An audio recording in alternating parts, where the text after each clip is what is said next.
আপুনি প্ৰথম প্ৰজন্মৰ ব্যৱসায়ী? প্ৰথম প্ৰজন্মৰ। এটা ডাঙৰ প্ৰশ্ন এটা সুধিম আপোনাক এতিয়া।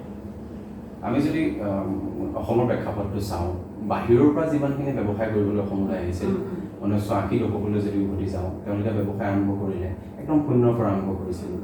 তেওঁলোকৰ পাছত দ্বিতীয় প্ৰজন্মই দেউতাকে আৰম্ভ কৰা ব্যৱসায়টোকে কৰিলে, শূন্যৰ পৰা আৰম্ভ কৰি দেউতাকে এটা পৰ্যায় পোৱালেগৈ। দ্বিতীয় প্ৰজন্মই যেতিয়া ব্যৱসায়টো হাতত ল'লে, সেইখিনিৰ পৰা আনি পেলাই আৰু মানে পইচাৰ পৰা আৰম্ভ কৰা বিজনেছটো ব্যৱসায়টো এতিয়া হয়তো তৃতীয় প্ৰজন্মই কোটি পৰ্যায় পাইছে। আমাৰ কিন্তু অলপ ওলোটা হয়। ধৰি লওক 1980 দশকত আমি যদি ভাবোঁ আমাৰ ককা আছিল খেতিয়ক, আমাৰ হয়তো দেউতাই বেলেগ এটা ব্যৱসায়ত কৰিছে, নহ'লে হয়তো চাকৰিমুখী হৈছে। এতিয়া তৃতীয় প্ৰজন্মটো আকৌ এটা বেলেগ প্ৰফেশ্যনত গৈছে। তো এই মানে বৃত্তি বা জীৱিকাৰ সেইটো এটা লাইনতে নহয়। তাৰ ফলত কি হয়, এটা আঠ হেৰাই যোৱা নিচিনা। কিন্তু তেওঁলোকৰ যিহেতু আঠ হেৰাই নাযায়, এতিয়া আপুনি প্ৰথম প্ৰজন্মৰ ব্যৱসায়ী শূন্যৰ পৰা আৰম্ভ কৰিছে, এটা পৰ্যায় পালেহি, এগৰাকী মাতৃও লগতে এগৰাকী ব্যৱসায়ীও। আপুনি কি ভাবে যে আপুনিতো এটা স্তৰলৈকে লৈ যাব, এতিয়া ব্যৱসায়ী হিচাপে হয়তো আপোনাৰ মনলৈ আহিব যে মোৰ ল'ৰা ছোৱালীয়ে এই ব্যৱসায়টো লওক, আৰু মাতৃ হিচাপে হয়তো আপোনাৰ বেলেগ নে এই কিন্তু একেই হৈছে নেকি ব্যৱসায়? মোৰ একে মানে কেনেকৈ হৈছে, মানে মই এতিয়া ধৰি লোৱা মই আৰম্ভণি মোৰ চেল আছিল 30 টকা, মই চেল প্ৰথম 30 টকা চেল কৰিছোঁ, আৰু এতিয়া মোৰ চেল কি হৈছে 30,000 টকা। মোৰ ল'ৰাটোৱে ক'ৰবাত ধৰিব লাগিব মানে 30,000 টকা ডেইলি চলিলে 9 লাখ টকা ধৰিব লাগিব মাহে। সি 9 লাখ টকাৰ পৰা আৰম্ভণি কৰিব ন, গতিকে তাক মই এটা ষ্টেপ আগুৱাই থৈছোঁ ন, এটাই নহয় দুটা তিনিটা ষ্টেপ আগুৱাই আছে সি, গতিকে এইটো ষ্টেপৰ পৰা সি ধৰিব অলপ বেলেগ ধৰণৰ আৰু ইয়াক আগুৱাই লৈ যাব চিন্তা কৰিব পাৰিব।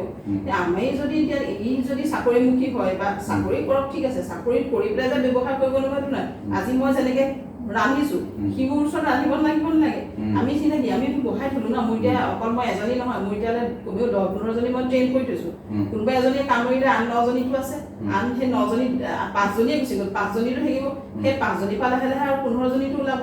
গতিকে আমি এইখিনি আগবঢ়াই থৈছোঁ, এই বনাবলগীয়া এই ৰেচিপি এইবোৰ চব আগবঢ়াই থৈছোঁ। গতিকে সি সেইখিনি নহয়, সি মেনেজমেণ্ট এতিয়া বিজনেছটো কি আজি বাহিৰৰ মানুহে মাৰোৱাৰীখিনি তেনেকুৱা ধৰণৰ কৰি আছে, তেওঁলোকে ল'ৰাহঁতৰ কৰি আছে। ল'ৰাহঁতে কি ক'ত বা বহুত ৰ মেটেৰিয়েল আহিব, ক'ৰবাত কম দামত আহিব, তেওঁলোকৰ এটা চিষ্টেমেটিক হৈ গ'ল। গতিকে ছেকেণ্ড জেনেৰেশ্যনটো আকৌ কৰিম আৰু আমাৰ ক্ষেত্ৰতো ঠিক একেই হৈ আছে। যদি মোৰ কাইলৈ মোৰ ল'ৰাই মোৰ ব্যৱসায়টো চাবলৈ যায়, সি মোৰ নিচিনাকৈ গৈ পেলাই মোক এটা লৰাই পেলাই ৰান্ধিব নালাগে, কিন্তু সি ৰেচিপি কি আছে মোৰ জানে, সি কেনেকৈ কোন সময়ত টাইমিং কি হৈছে, সি অকণমান মেনেজমেণ্টটো চাব লাগিব। মেনেজমেণ্টটো মেনেজাৰ থাকিলেও মেনেজমেণ্টটো কিন্তু নিজৰ মানুহে অলপ হ'লেও চাব লাগিব। মেনেজাৰ আছে, সি গোটেইখিনি চাই আছে, চাই পাৰে, কিন্তু সি চাব লাগিব।